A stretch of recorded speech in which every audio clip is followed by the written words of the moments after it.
This all started a couple of years ago when I met a guy in college. Let's call him Jake. He was kind, easy to talk to, and we had a strong connection. I honestly thought he could be the one. After a year of dating, I introduced him to my family. We come from a traditional background, and my parents weren't thrilled.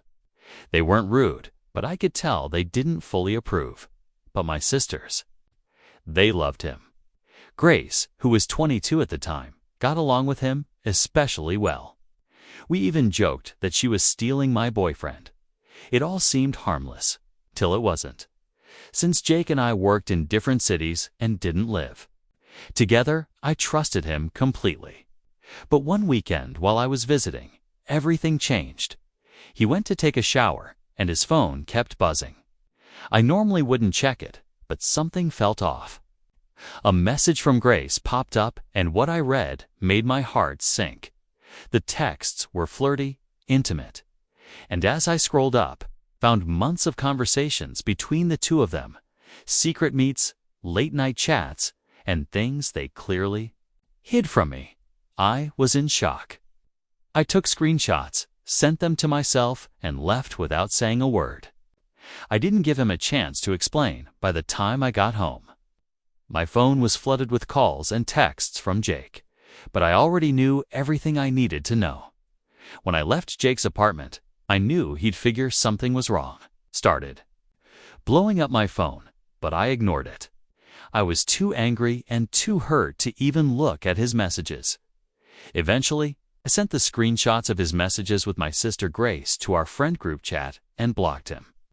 I didn't care about the fallout. I was done. What hurt even more than Jake's betrayal was Grace. She wasn't just my sister, she was my best friend.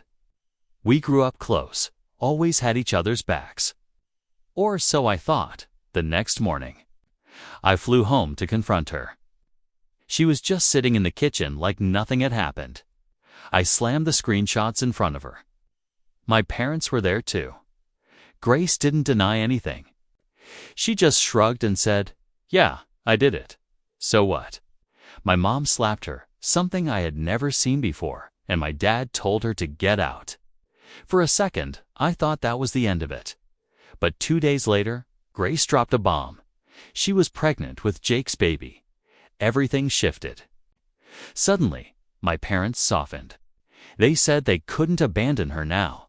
They started treating her like the victim. I snapped. I told them how messed up this all was and walked out. I blocked everyone except Emma, my little sister. 2 weeks later, my mom sent me a wedding invitation. Grace and Jake were getting married. I blocked her again, and I thought that was the end of it. But the real drama was just beginning. I caught my boyfriend cheating with my sister, Grace. She didn't deny it. My parents were furious and kicked her out, but everything changed when Grace announced she was pregnant.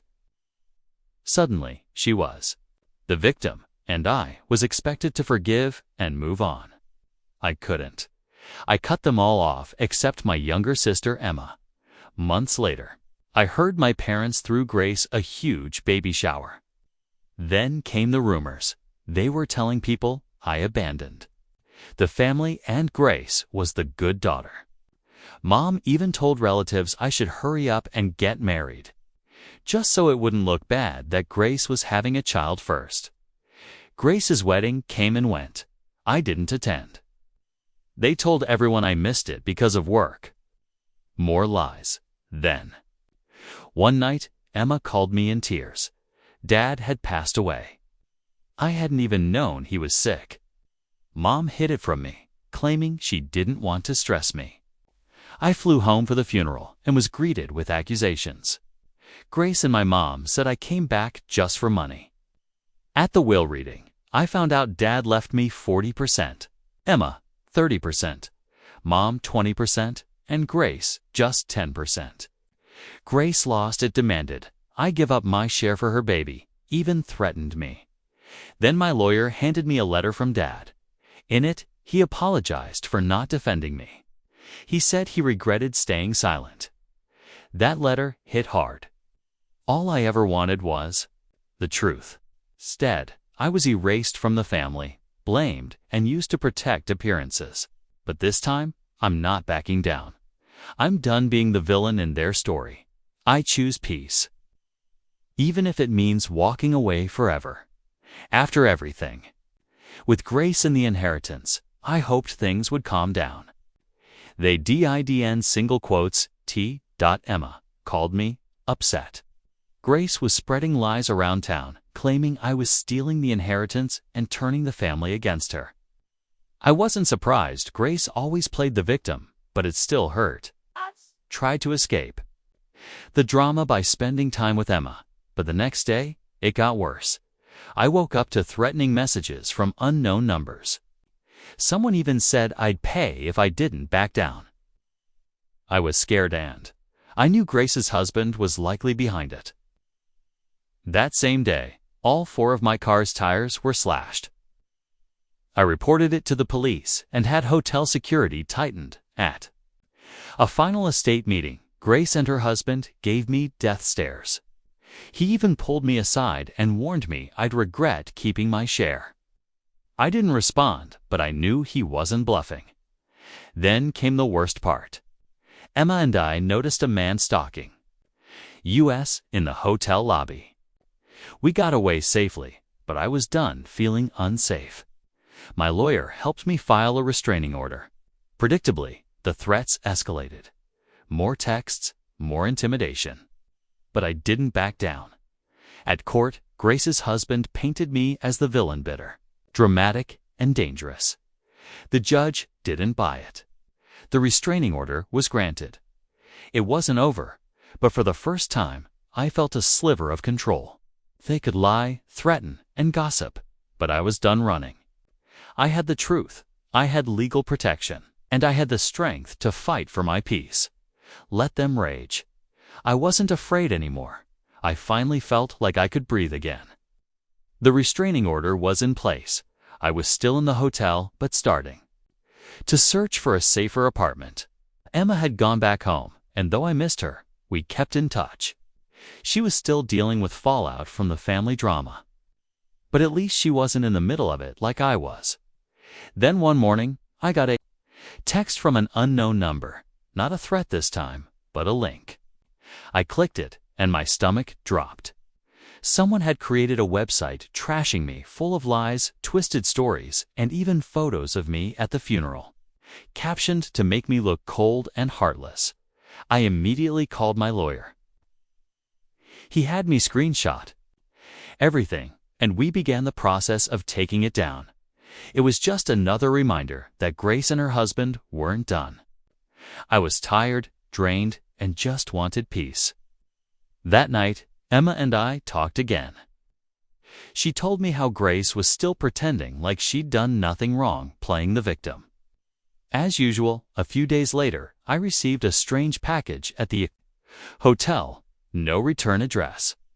Inside was an old notebook, filled cover to cover with handwritten notes about me, where I'd been, who I was with, even details about my father's will. Someone had been tracking me. Felt sick.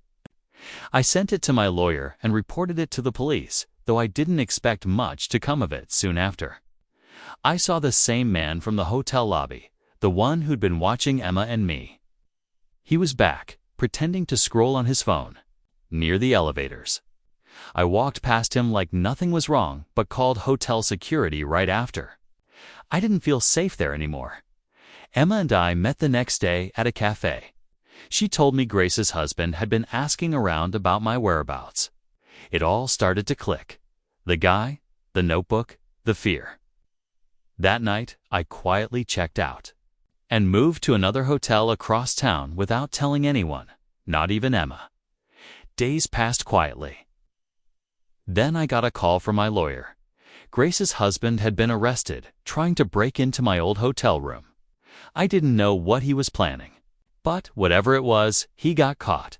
After that, things slowly calmed down.